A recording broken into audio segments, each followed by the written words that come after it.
we have another DeFi panel. This one is going to be on more alpha, the coming DeFi derivatives boom. I imagine we have some farmers and traders in the chat, so this should be a good one. Topic is what new financial products are available to DeFi users? Let's explore with our moderator, Ash Bennington of Real Vision, as he leads this panel. So let's go around and introduce ourselves. If everyone could just tell us where they're coming to us from, their name, obviously, where you work and what you do. Okay. Hey, everyone. I'm Aditya. I'm based on the East Coast here in Virginia, just south of DC. I graduated from Duke back in 2013 with a technical degree. I spent a number of years at DRW as a quant trader. And now, most recently, excited to be the CEO and co-founder of DerivaDex, which is a new decentralized exchange for derivatives built on top of Ethereum. And thanks for having us on the panel. Hey guys, I'm Antonio, the founder of dYdX, coming in from San Francisco. dYdX is one of the leading decentralized exchanges for spot, margin, and most recently derivatives trading. Great. Will? Hey, I'm Will. I'm the founder of Deversefi, which is another self-custody exchange. We are one of the first and only exchanges which operates on layer 2 on Ethereum, so we can have very high number of transaction throughput for traders while still giving them self-custody and all the security guarantees of the Ethereum blockchain. And we've been live for 2 months now on mainnet. Previously, I worked at Bitfinex, and before that, studied engineering at Cambridge. Great. Perfect. Welcome back, Gabriel. Thank you very much. Sorry, apologies for the inconvenience. Of course, there's a little bit of back-end problems, but if you could just introduce yourself, tell us where you're coming to us from and what company you're at and what you do. Sure. So I'm a co-founder of RSK and Riff. RSK is the first smart contract platform secured by Bitcoin. So it's a Bitcoin sidechain, fully compatible with Ethereum. We've been in this space for 7 years. RSK started in 2015, but even before that, we collaborated in building the Latin American Bitcoin and blockchain community. So we've been in the space for quite a long time. I'm very excited to be working on the DeFi space and collaborating with Chainlink and all the other projects, just making this blockchain ecosystem interoperable. Great. And where are you coming to us from? So the project started in Latin America. The co-founders are from Argentina, but currently living in Uruguay. Ah, lovely. Very exotic. Cool. Yeah, thanks. So the name of the session today is More Alpha, the coming of the DeFi derivatives boom.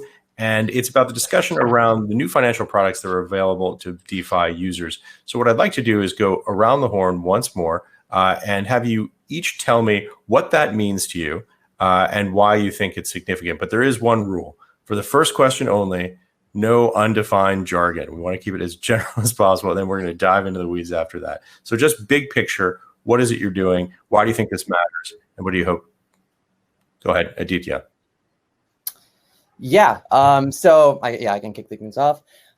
This is a really exciting topic, I think, for all of us. Hence, we're in this space building. Derivatives, as everyone knows, is a massive market. I mean, the idea of a derivative is, it's something that, as the name suggests, derives its value from an underlying asset. So the problem space is quite massive, and there's really unlimited potential for what can be represented. And so it's a really exciting space to be building in for that reason, right? People are looking to trade with, speculate, hedge, arbitrage with, all sorts of underlying products as per their risk profile.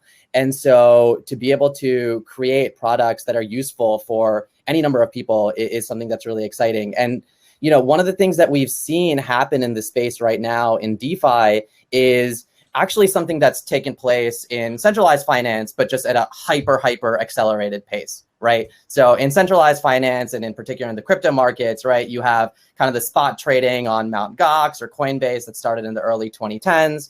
And then that sort of gave way to margin lending and trading on Bitfinex. And then, the ICO craze sort of died down in 2017, 2018 timeframe. And then you saw derivatives in the centralized context, namely, BitMEX, I think, pioneered it. And then also Binance, FTX, et cetera, have come a little bit more recently. And it's really just taken the trading world by storm. right? The volumes for these just far, far outweigh that of their, spot or fixed expiry futures counterparts. And what we're seeing in DeFi is this same type of narrative, right? So you had some of these Ether deltas or 0x based relayers, and then more recently give way to, dYdX, some of the margin trading products out there, and now perp products that are really coming in batches now. And it's really exciting to see the evolution and the rate of progress that we're seeing take place. And I think we're seeing this explosion of growth of platforms, not just in the structure of the products, not just in the underlyings they represent, but also in the way they're fundamentally executed, right? Whether they're done via open order books, AMMs, and we can talk more about this as the discussion goes along. But the point is that it's a very rapidly evolving space, and I think DeFi has a very unique opportunity to cater to just a truly wide array of customers and user bases in a really strong fashion that centralized context can't quite do. Great. Antonio. Yeah, I think that was an amazing introduction. So thanks for that. I would echo basically everything you said. Well put. But yeah, basically the reason I am excited about it is just due to kind of the size of the market, and also how we've seen just markets traditionally evolve over time, like Aditya alluded to. Basically in like traditional markets, like markets usually start with like the simple types of trading, like spot trading, kind of evolve to more complicated things like margin and derivatives over time.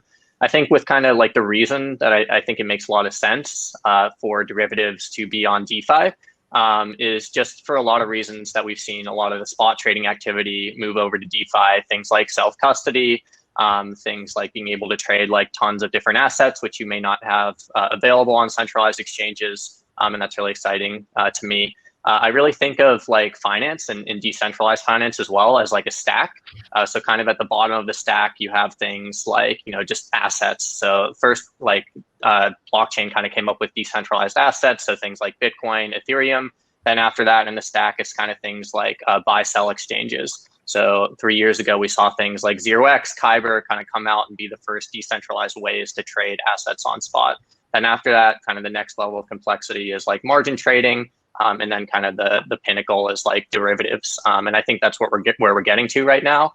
So I think it's not that far off where we'll see a really big boom come in derivatives products like we saw in centralized exchanges. Excellent. Will. Yeah, I agree with a lot of that. I think the biggest excitement from my point of view in terms of decentralized derivatives is actually the breadth of what that can mean. And so typically when we think about derivatives, particularly in crypto at the moment, people often think about perpetual futures as being one way that people can speculate on cryptocurrencies. And especially as the market matures, I think there's a sign that because of the reducing volatility potentially and more sophistication of traders, that these are kind of products that people want to trade. But actually, I think derivatives can mean a lot more than that. And really what we're representing is you have some underlying assets, whether those are on blockchain or not, and being able to build more complex or more interesting trading assets or products on top of those.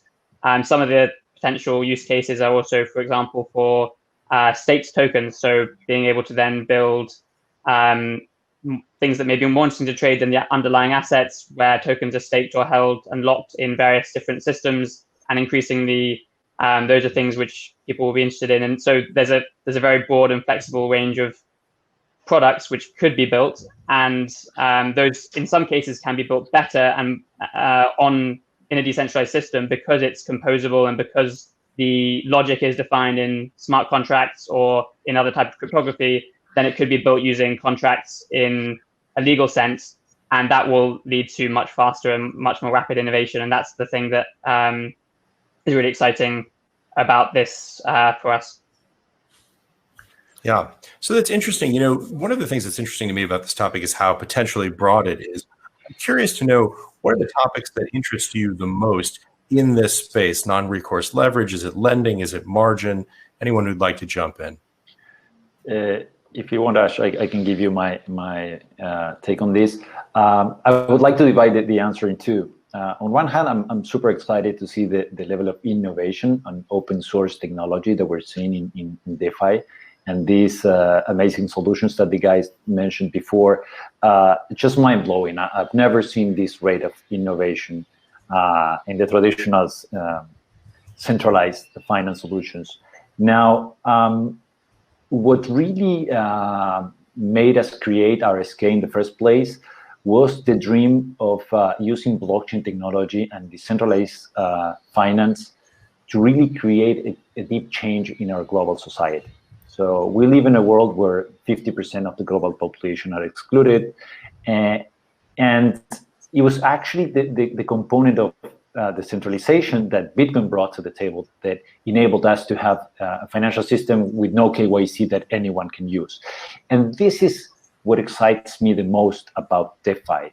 I love to see the super complicated, innovative solutions, but I am still not done with the first part. No, I want us as a global community and an ecosystem to build solutions that can really transform the lives of billions of users that require extremely low cost, extremely simple to use financial solutions to do nano transactions that can invite them to participate in the global economy. So when we talk about derivatives, the dream that we had when we started building RSK was the possibility of issuing stable coins for different emerging markets like Argentina, Brazil, African countries, India, with collateral in Bitcoin. And at the beginning of this year, there's a project that is currently live in RSK that is called Money on Chain, which issued the first stable coin with collateral in Bitcoin. And the idea is that this is a first of a set of stable coins that will be able to be issued with Bitcoin as collateral.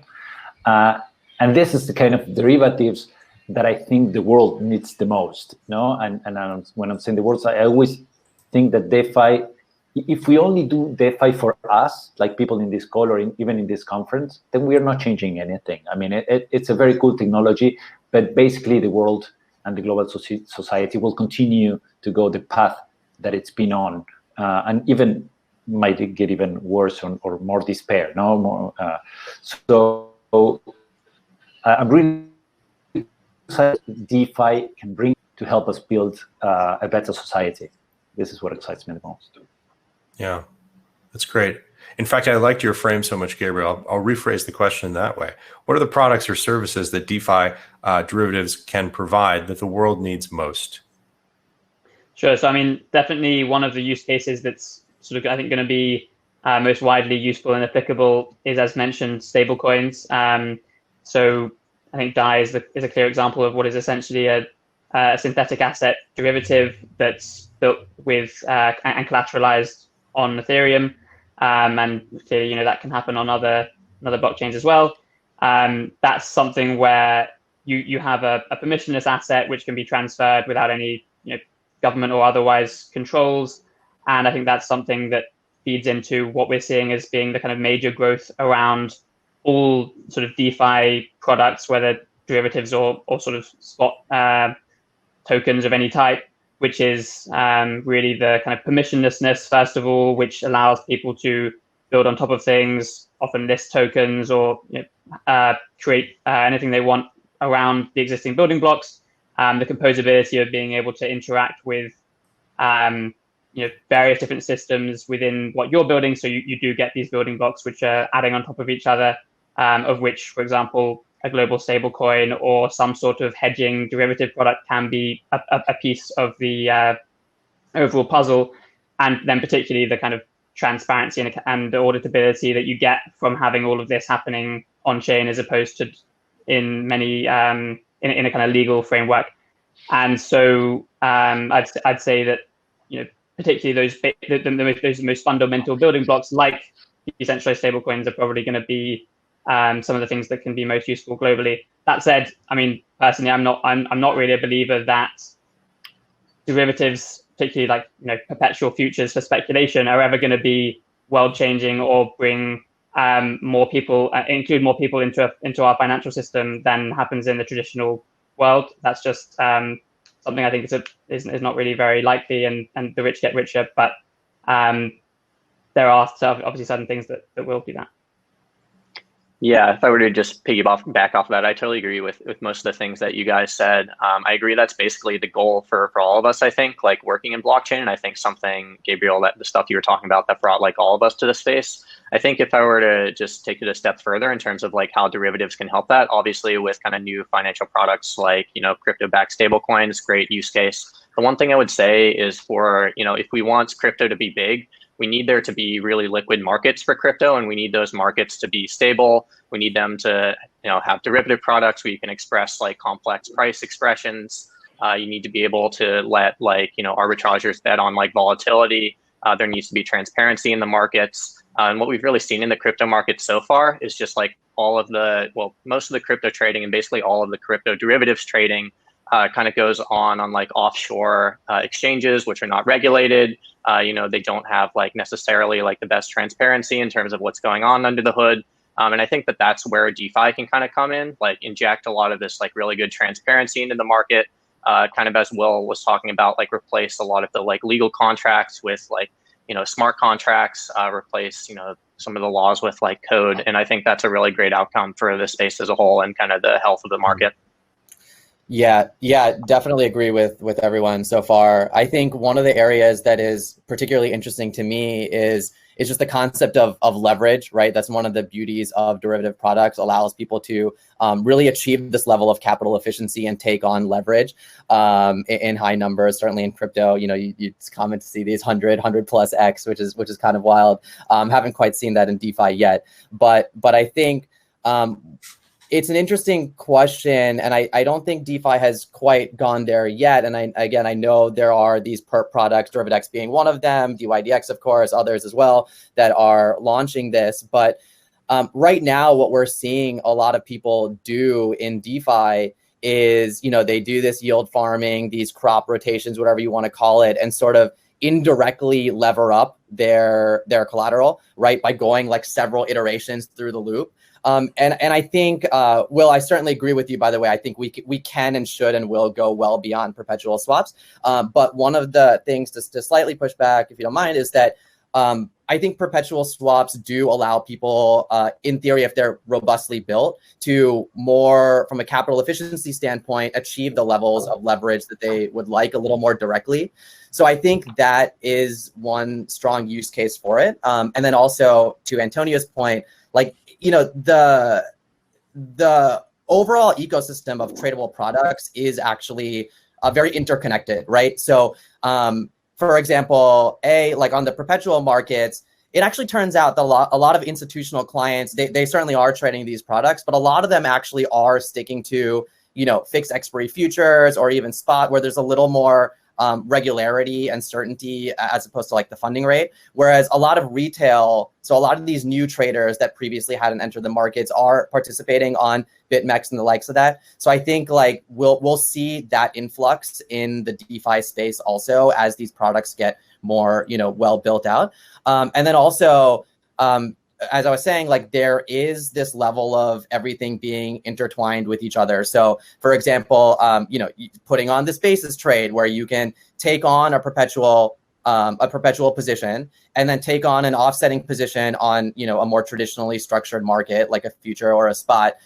So to Antonio's point, like increasing these types of products, even if that's not the end game, does increase the overall liquidity of the market and allow people that may not be actually participating on perpetual swaps, but can execute on other avenues in a more, capital efficient and a stronger manner per their kind of trading strategies. So I think we'll see that happen in DeFi. I'm curious. We've just talked a little bit about where we think the boat is going. I'm curious about where you guys think we are right now. What's the current state of the ecosystem and what some of the gaps are that we need to cross in order to get to where we're going? If you want, I can start this. I think it's very interesting what has happened in the world in the last 6 months, because it's one thing where we were, at the end of last year. And this is another different thing is where we are now. And not only because all the innovation that has happened on the DeFi ecosystem, but also we are witnessing the collapse of the traditional system, from a geopolitical standpoint, from a financial standing system. I see a huge probability of the SWIFT system collapsing and seeing the internet broken into two, with the US and China on an open technological and financial battlefield. And I also expect fiat currencies to go through a period of extremely high inflation and probably going back to some kind of gold standard or Bitcoin standard. So I think it's interesting to analyze the DeFi and blockchain ecosystem, crypto in that context, because we're going through a phase of change that we've never seen before in the history of humankind, and definitely not in our lifetimes. So I think everyone in crypto, or everyone who understands how Bitcoin works, somehow feels a little bit more safe or secure, in the sense that if everything collapses, there is a safety net, that we can go and look for shelter to protect our long-term life savings. This is happening in Argentina right now. This is happening in Venezuela. We were talking about adoption, and I think when the financial system collapses, or when the users really need this technology, the adoption curve just explodes. It's as the survival instinct that lets you learn whatever you need to learn to benefit from the technology.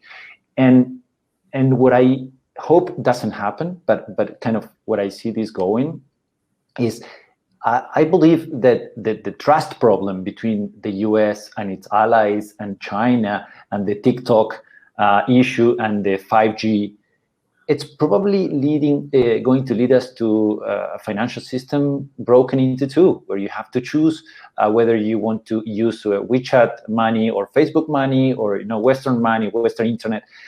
And I really hope that the DeFi ecosystem can also bridge this, because when all this started, it was kind of a cypherpunk mode for us to protect from governments and corporations, which I definitely think is really much needed.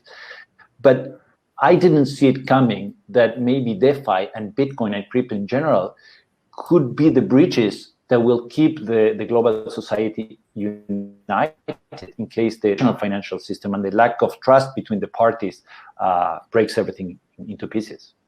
That's such an important point. One of the things, and first of all, to bring in the international perspective, which is absolutely critical, and something that we sometimes lose sight of when it's just US-based persons who are having the conversation. And second, to talk about some of those risks that are inherent. We have, for example, some of the plumbing in the traditional financial system, like SWIFT, could in fact be bifurcated if there is a substantial economic or trade Cold War with China. So it's a very interesting point. Anyone else in terms of the state of where we are today and what some of the gaps are, or even risks, as Gabriel maybe phrased it? Yeah, maybe just zooming in a little bit more. Totally echo all of that stuff that Gabriel was talking about, but maybe just zooming in on like what's actually going on with like DeFi derivatives today. I think where we are right now is that in DeFi, like the spot markets are very dominant. There are some margin markets like dYdX, a couple other platforms. It's like some derivatives markets, but it's still very focused on spot trading. And I think that's the case for a number of different reasons. Like we haven't really, for the most part, like moved to layer 2 scalability. Of course, things like Deversefi are like pioneering there. dYdX soon to move to like layer 2 as well. That's a big problem, especially for collateralization and stuff. We need more liquidity, so there's more like market makers like moving into the space, but there's not like that many market makers that are comfortable trading on a decentralized exchange compared to like centralized exchanges right now. So there's a lot of things I think we need to level up on for the DeFi space as a whole, and especially like with more advanced financial products. A lot of really new exciting projects that are coming out, like DerivaDex soon as well, which I think will really help a lot with that. dYdX just innovating a lot on our existing perpetual products, so it's like super early days right now for derivatives on DeFi, I guess is the TLDR. But all of us are doing a lot of work to really like level up on all these aspects, and I think it will improve a lot. Like even in the next year or so, I think we'll be sitting here having a very different conversation. Yeah, the checklist. That's great. Go ahead, jump in, Aditya. Sorry, Will, I didn't mean to cut you off. Go for it. I was to say, essentially, I think we're at that position where the proof of concept has happened, especially for spot trading. Now there's a shift happening for DeFi, and it's sort of unstoppable, and it will keep the momentum on that will keep growing.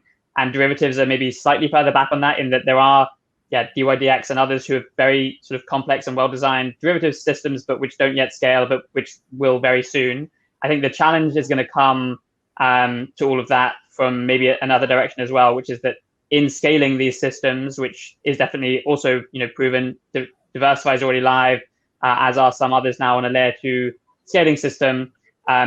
We are going to see another sort of challenge, which is the composability sort of between these different layer 2 systems and between layer 2 and layer 1. And that is something that's particularly important for derivatives, where you may want to link various different systems together and have oracles and other liquidation conditions, and the ability for people to quickly arbitrage between various systems sort of built in. And so there's going to be a real blocker on the composability technical challenges, which I think will again be solved in a year's time, but that's still something where there's no clear solution. Yeah, to add to what everyone said, I couldn't agree more. I think what I've seen in the space is there's a lot of ironies at play in crypto, go figure. For one, for example, and this is sort of the start of centralized exchanges, you have these, as Antonio mentioned, you have these decentralized assets that are being traded on centralized venues, right? Which fundamentally is kind of an irony at play right there. And then now what we're seeing in DeFi is, two of the big, and there's many, but two of the big theoretical advantages that DeFi brings to the table. One is that theoretically there should be low cost, right? Like you don't have this middleman that's taking a giant trading fee, taking a giant cut, but there are massive, gas costs, even like small, simple transfers or approvals. Forget all the complex things that our systems are all doing. This is prohibitively expensive. And so the cost ends up being passed on either to the platform or to the user, which creates a really, really, again, prohibitively expensive experience, which is not really kind of one of the advantages that theoretically DeFi offers. And then also on that same point, there should be a low barrier to entry, right? For anyone, right? There shouldn't be these, I guess, these KYC regulations, be able to be cross-jurisdictional, et cetera. But what you see also is like fundamental UX issues, right? And so when those are at play, it's very difficult to actually get a lot of users participating. And so while those problems exist, I'm excited to share this stage, or I guess metaphorical stage, with these individuals. Everyone is working on it really rapidly. We've seen, I know TVL is not exactly the best metric, but back in June, there was $1 billion locked up. Now there's 10, right? So it is rapidly exploding. The rate of development is through the roof like a rocket ship. So it's very exciting. There's a lot of smart people working on this. The community is growing. So I know we'll get there. But I think these are some of the issues at play right now that certainly need to be solved in order for DeFi and derivatives in particular to go from that 1 to 1,000 really. Thank you, Aditya. Thank you to the rest of the panelists, too. I'm sorry I have to jump in here. We need to move on to our next presentation. It was great insight, though, guys. Really appreciate it. Thank you so much. Thanks so much for having us. Everyone, thanks, Ash. Mm-hmm.